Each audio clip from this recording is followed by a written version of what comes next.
Mga kasla, magandang araw po sa inyong lahat. So nandito po tayo ngayon sa sa Station 3. So ngayon mga kasla, tayo ay mag-walking naman ulit papuntang Dimol. Kung saan po tayo aabot. Sana po ay samahan niyo po ako sa paglalakad ulit. So ito mga kasla, mayroong diving dito. Mayroong diving dito. Actually mga kasla, ay 4 na araw na tayo na magandang weather. So wala tayong ulan. So ito yung sinasabi ko na yung yung mga kahoy na naatakbo galing sa sa baha ng mga mainland. So ito lang mga kaslaw. So mamaya po wala na to. Kasi talagang linisin to mamaya ng ng mga ibang season din. Tapos mayroon na clean up. So maya po kasi hinintay lang mag-upa ng ng low tide kasi high tide pa. Kasi pag linisin mo guys, pag may tide, talagang hassle din. So kailangan tayo lang muna pag low tide, tapos linis na. Para dito na makahon. So yung mga kasla, tayo po ay maglakad papuntang Dimol kung saan tayo abot. Sana po ay samahan niyo po ako sa paglalakad. Sa tapos inyong lahat mga kasla.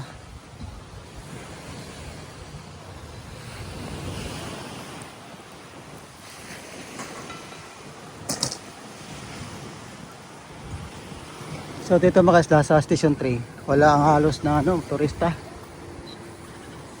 Siguro nga wala tayong nakita dito mga turista na naka-activity doon sa doon sa Bulabog po kasi dito sa White Beach natin wala tayong activity except lang po sa sailing boat, saka sa kayak, saka sa paddleboard.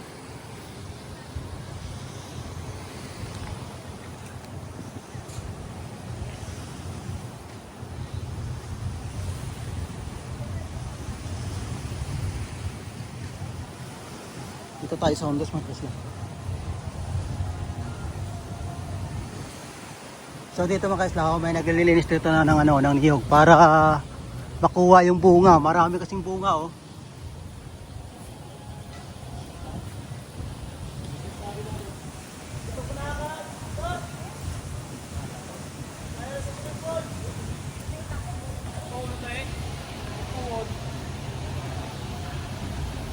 Maraming bunga. Ayun, bunga na oh.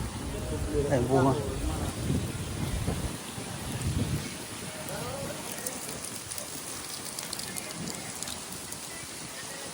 So dito tayo dadaan mga kaisla kasi maganda dito. Medyo mainit na sana sa White Beach natin.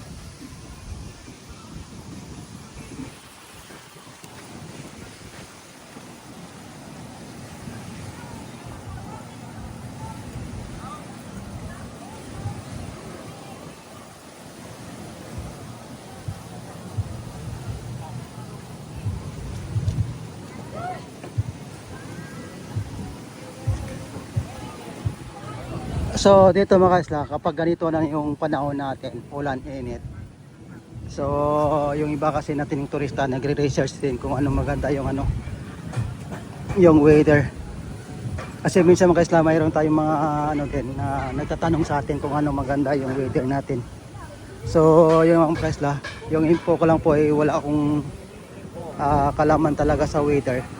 So nabasihan ko lang po sa internet kung may bagyo, wala, at tapos high tide. Kasi hindi natin alam yung panahon din. Na pag ganito yung panahon, ulan init. So dito tayo sa mga sa rooster. Sa mga manok na to. Ito yung yung caterpillar. Ang ganda yung caterpillar dito mga kaslaw. So yung katabi nito din ang Paradise Garden. Dito kasi sa Station 3 na to mga kasla, mga tahimik na lugar.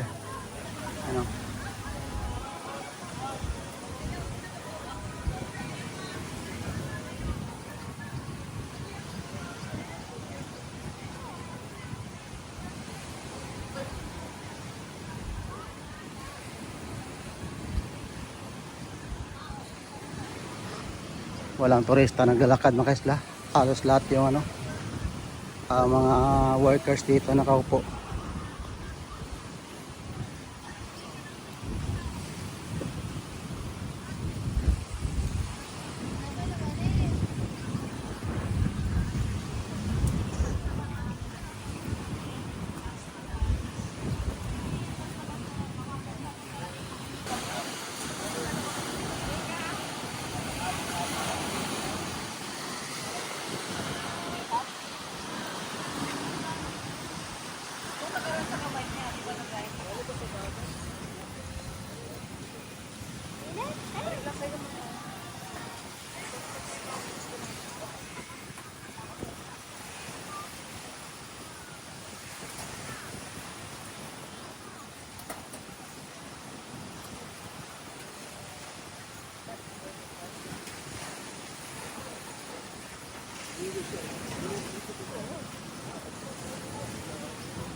So wala tayong napansin mga kaisla ng mga turista naglalakad dito. Halos lahat mga workers. Ayun, mayroon doon sunahan, mayroon din naglalakad. Ito kasi sa Station 3 kasi mga kaisla, wala po halos dito na gaano kadami ngayon ng turista. Yung off season na. Tapos typhoon season na rin. Yung iba kasi mga kaisla, kinakancel nila yung mga flight pag once na alam nila yung may mga bagyo. So yung iba naman tinutuloy nila kasi dito kasi mga kaisla, ang eroplano po ay kung masama yung panahon, yun naman po ay cancel yung mga flight, delay lang. So yun naman yung so safe naman tayo mag-travel. Pag dito naman kayo sa isla ng Boracay mga kaisla, wala namang problema kasi po ay dito ang Boracay na to ay talagang safety sa no crime tayo, zero crime tayo dito sa isla ng Boracay. Yun nga pag once na dito tayo, talagang enjoy lang, enjoy ang life.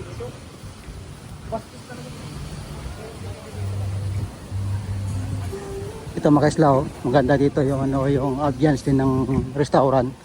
Ito kasi ito yung Calypso. Yan, Calypso yan. Ito may dalawang foreigner Yan. Dito mga kaisla, may swimming pool dito to. Yan. Diyan may swimming pool yan.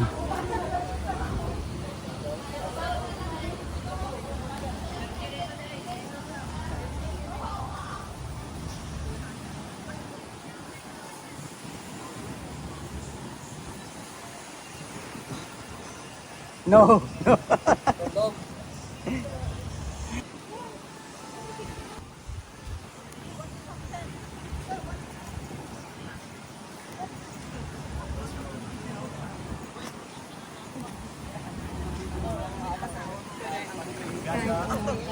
Black Mamba Bingo.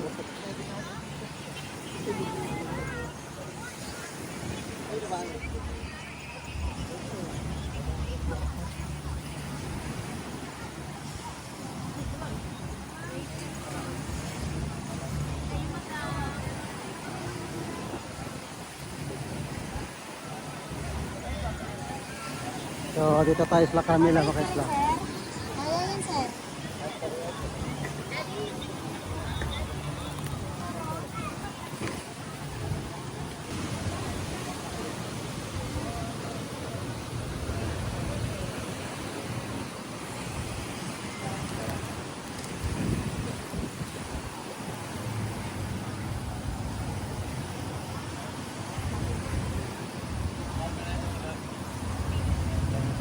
Black to kayo, boss.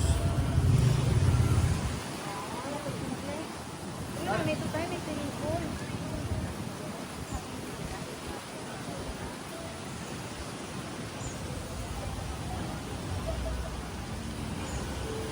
Grabe mga kaisla, sulit na sulit yung paggawa ng windbreaker. Kasi po hindi lang po ngayon na yung kasi yung bagyo po parang una pa lang yung bagyo na malakas ng habagat. Pero yung bagyo dito habagat lang mga kaisla, talagang hindi yung talagang bagyo. Habagat lang siya, normal lang dito sa isla ng Boracay. Yun nga, pag once mga bagat kasi malakas, yung windbreaker, sulit na sulit yung pagkagawa.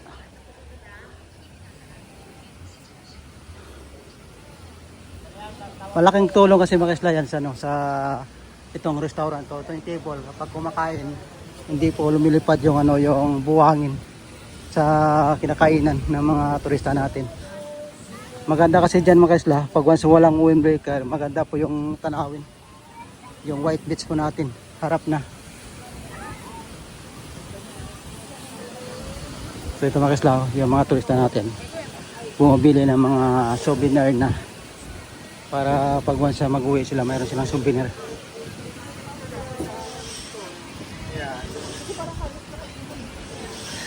Tuloy-tuloy natin mga kaisla paglakad papunta doon sa Timol. Dito tayo dadaan.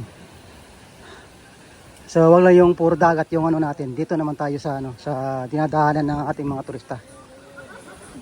Actually po ngayon po medyo mainit na sa White Beach. Kaya dito muna tayo daan. Kaya ko konting lakad mga kaisla na makababa na. Pero hindi natin kaya yung mainit. Mainit na weather.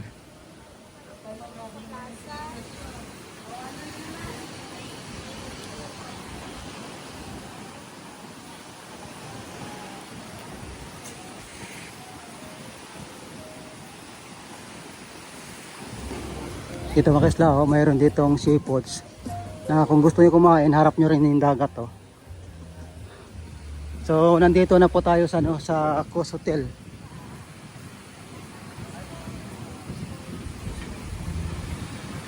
So wala halos na turista dito mga kaisla. Oh.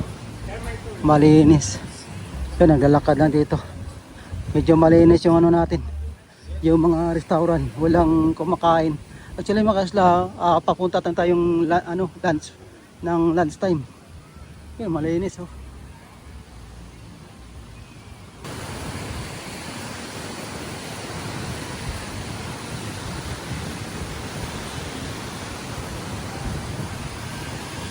So nandito tayo mga kaisla sa, sa Mandarin.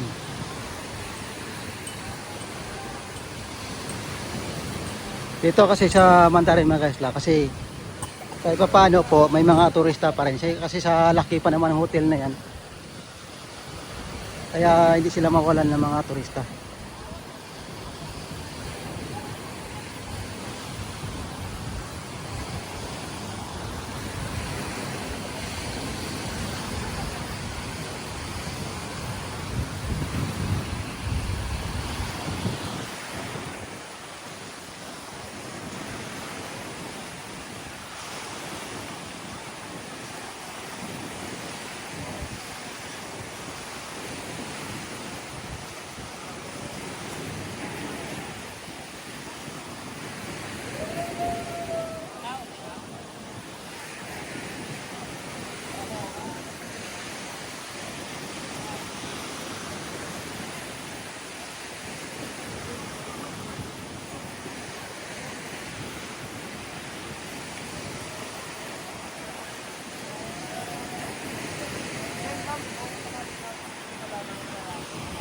So nandito tayo mga kaisla sa, sa Hinan Regency.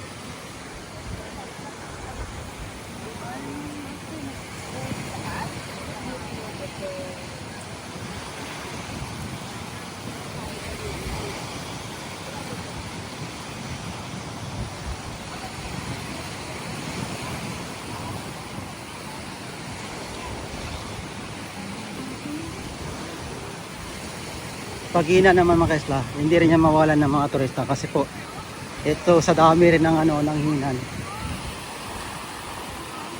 Kaya hindi rin mawalan ng mga ng mga turista yung Hinan.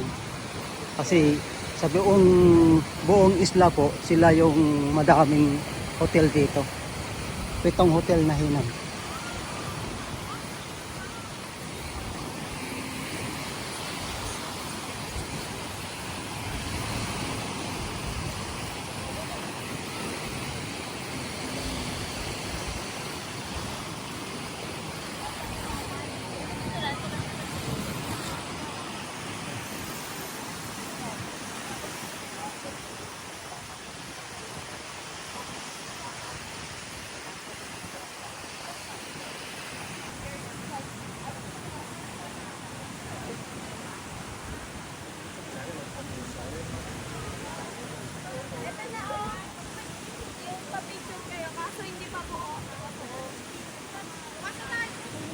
Mamaya kami magpipicture ay ulit ako doon sa labas.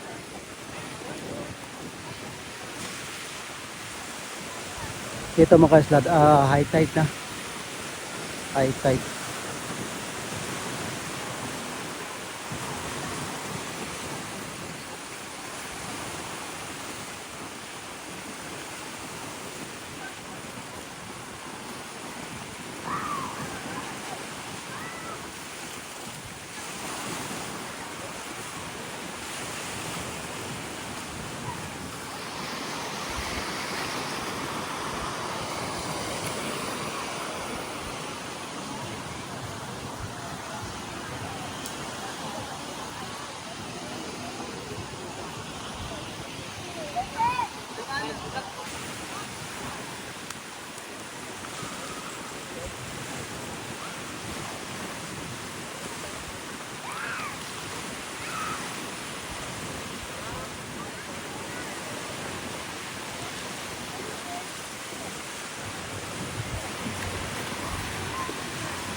Sino nga?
So nandito na tayo mga islas ano, sa Risolel na hotel.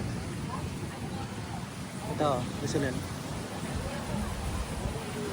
So yung hotel na ang sobrang tagal na yan mga isla.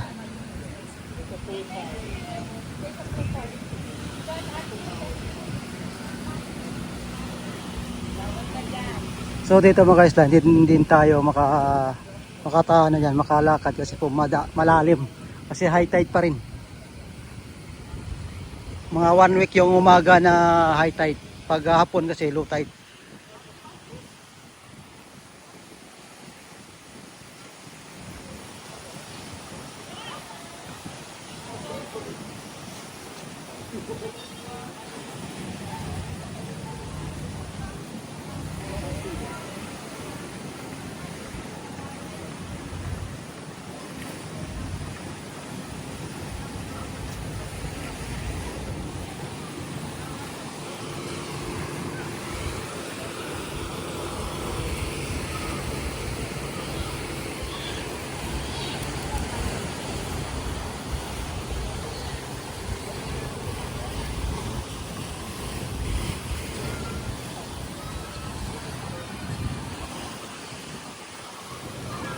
So medyo malapit na tayo mga kislas ano, sa Dimol po. So dito yung mga turista natin kumakain ng ano, ng halo mango.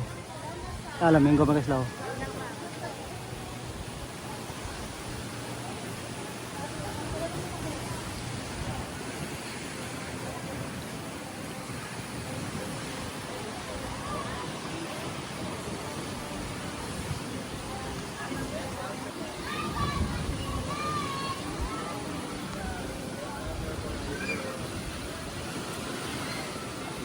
Ay kapon, kubuha ka man.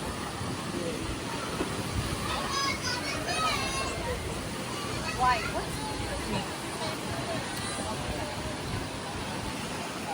Nakalibili na siya. Nakita kaya?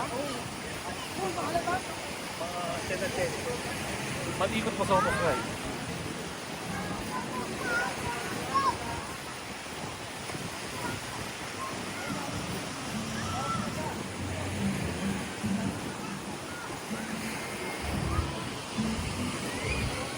So ayan mga kisla. So medyo malapit na tayo sa Dimol. So dito marami na rin na mga turista dito banda oh. Dito banda mga kisla oh. Dami. So mga workers dami din.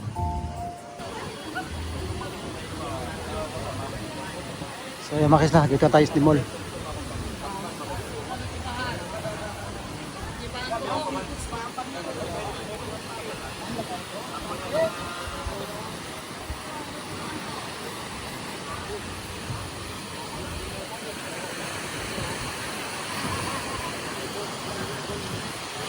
So ngayon mga isla, high tide na.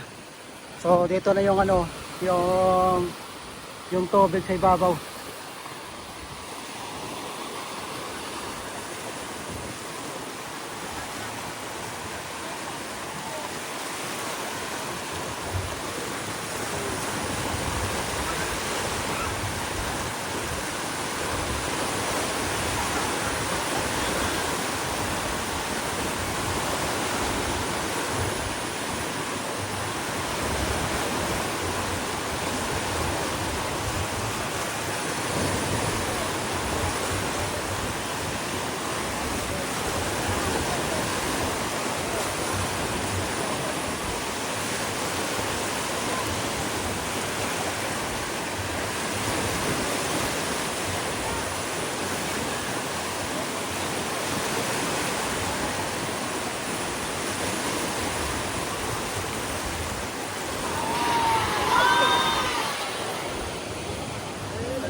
Naman mo dyan.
Hindi lang magpa-car.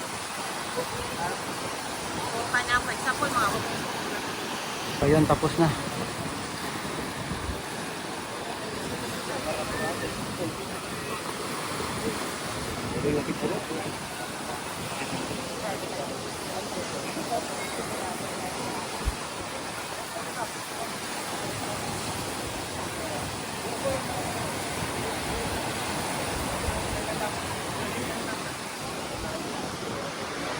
Junior, sebentar. Ay.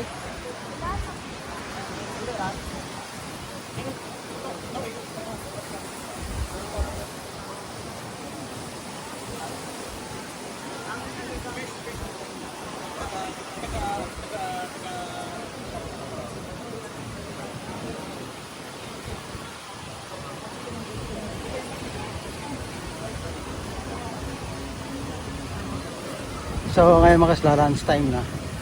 So marami na dito ang turista na kumakain.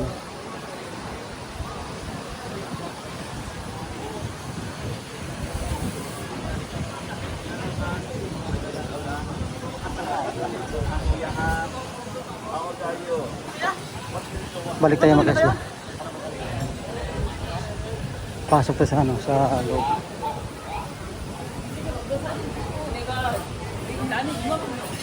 Ito marami na kumakain.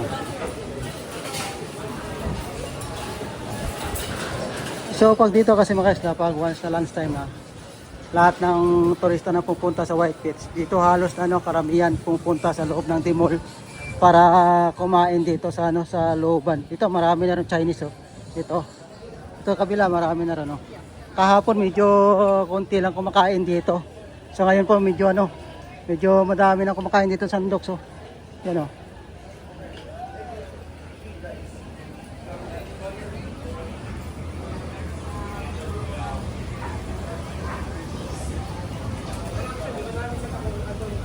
Yan mga inasal mga isla.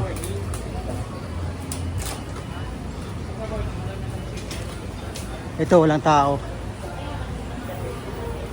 Yun sa ibang ano, doon sa White Beach banda. May kumakain kasi po pag once na sa White Beach yung pisto, talagang mga turista na dumadaan doon, talagang doon kakain. Kasi ito kasi mga sa loob to eh. Kaya yung iba hindi nila makita yung mga ibang restaurant kasi iba pag gutom na, upo na lang sa isang area. Ito wala rin tao. Wala rin halos tao.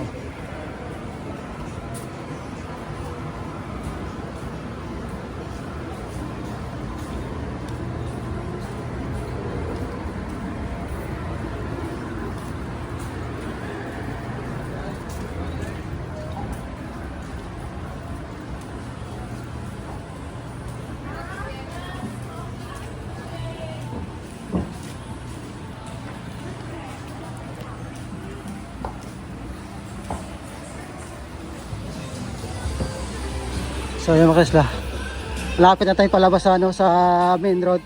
Kasi sa main road mga kaisla yung ano natin, yung motor. So ito may mga turista tayo dito papuntang White Beach. Kahit paano mga kaisla, mayroon pa rin yung turista dito dumadaan. Yung iba kasi yung area wala halos yung ano, katulad ng Station 3. Wala halos turista doon.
So palabas na tayo mga kaisla. Party boat, pwede rin. May mga turista dito. Nagpapapicture sa sign na to.